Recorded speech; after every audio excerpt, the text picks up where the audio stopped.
כל מי שנכנס לכפר ג'סר א-זרקא, הכפר הממוקם על רצועת החוף, סמוך לזיכרון, סמוך לכביש החוף, מרגיש שהוא נכנס למחנה פליטים ולא לכפר או יישוב בתוך מדינת ישראל.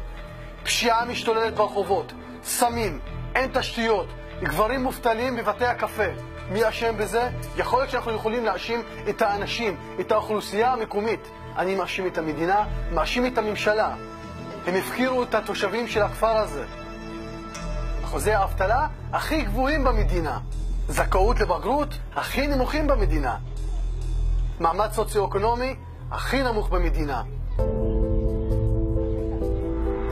אני אתן כאן את הדוגמה של צעיר שאני מכיר, שקוראים לו עלי. הצעיר הזה כן רצה להשתלב, כן רצה לעבוד, אבל לא היה איפה. לא היה אותה מסגרת שתקלוט אותו ותציל אותו מעולם הרחוב, מעולם הפשע, מעולם הסמים, אשר משתולל שם מחוץ לביתו. אז לעלי לא הייתה שום אופציה חוץ מלהשתלב בשורותיהם של הפושעים.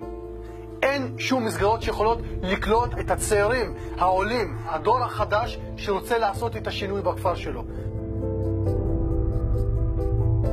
אני פונה לנשיא המדינה, לראש הממשלה ולשרים, לכל מי שאכפת לו מאותם צעירים שכן רוצים לחיות, שכן רוצים לבנות את הכפר שלהם, את היישוב שלהם. המדינה צריכה להתערב באופן מסיבי ומיידי על מנת להציל את המצב בכפר הזה. אני קורא לכל היזמים במדינה ובחול לבוא ולהשקיע בכפר הזה. זו ההזדמנות וזה הזמן.